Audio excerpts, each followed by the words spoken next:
Let us see the Gantt bar chart in this video. This is about construction project. What is actually bar chart or Gantt chart? These are all bar charts which were used for control of project, which were used to manage the project. Bar charts were introduced by first Henry Gantt in 1900 AD. In his works on production control, he has developed bar chart for management of his project. Gantt chart is used in many projects of moderate magnitude. So for moderate projects, we can use this. So let us see some features of it. One is it consists of two coordinate axes, horizontal axis representing the time and other vertical axes representing the activities to be performed. Activities or bars are represented by bars running parallel or overlapping each other by time wise. Each bar represents one specific job or activity of the project. The beginning and end of each bar represent the time of start and end time of the finish of that activity. The length of the bar represents the time required for completion of the job or activity.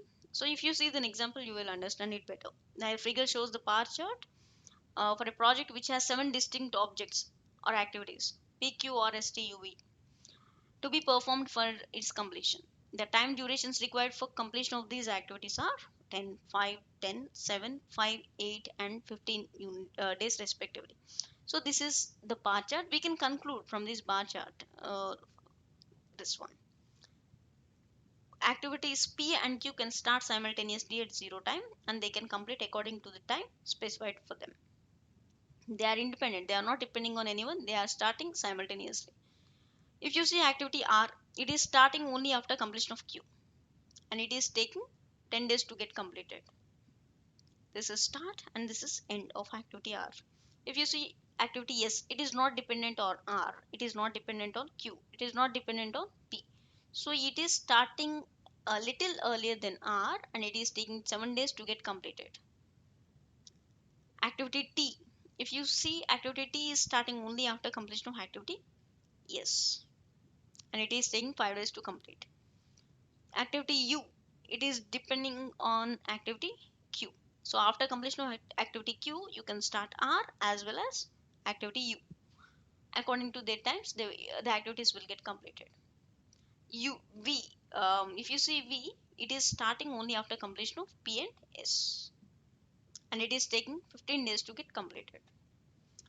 Let me show you another example where all the activities are subsequent. So this figure is showing another bar chart of a project related to purchase and installation of lathe. This is a manufacturing machine. So first you need to call for quotation, that takes 2 days. Order lathe, so that takes 1 day.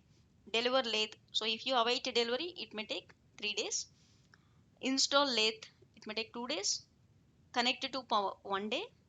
And testing, 1 day.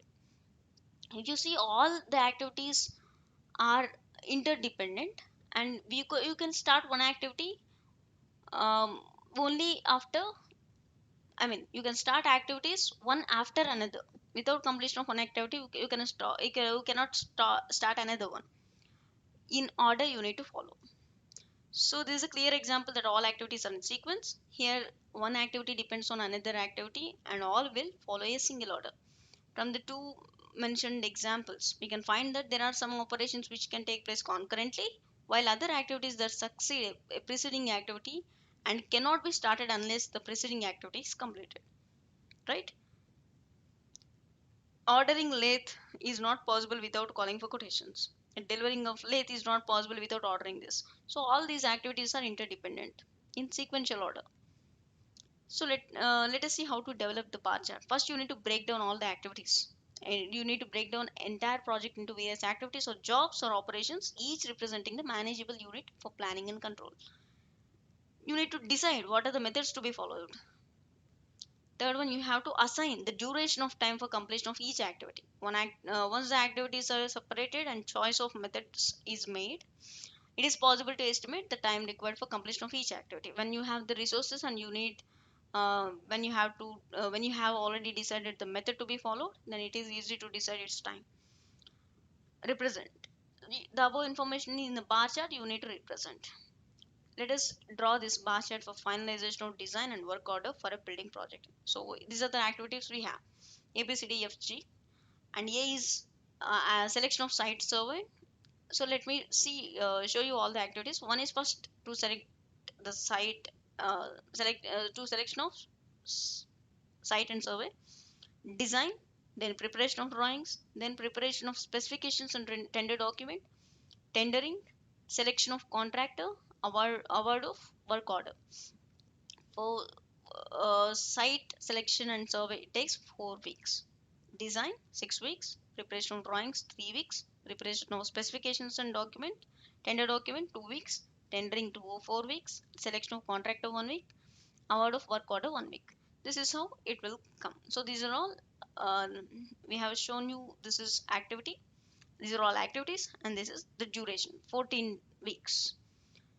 So as you say, site selection is 4 weeks. It is taking 4 weeks to get completed. We design. So you can start design and site selection simultaneously. So you are drawing it as you are starting it at 0 point. Activity C, preparation of drawings.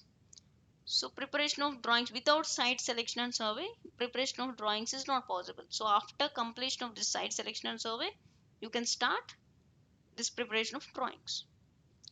Activity D, preparation of standard specifications and tender document. So if you see this, if all drawings are not ready, even if some drawings, you can start preparing specifications and tender document. That is activity D. So let me show you all the points here. You will understand better. Specification activity D is can be finalized when the designs are completed.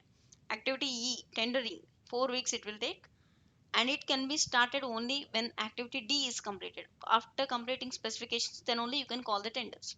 Selection of contractor, after completion of tendering, you can select the contractor. After this, award of work order. So after selecting the contractor, you need to give the work order. So these last three activities are in sequential order. So that is how we need to develop a bar chart. Thanks for your time.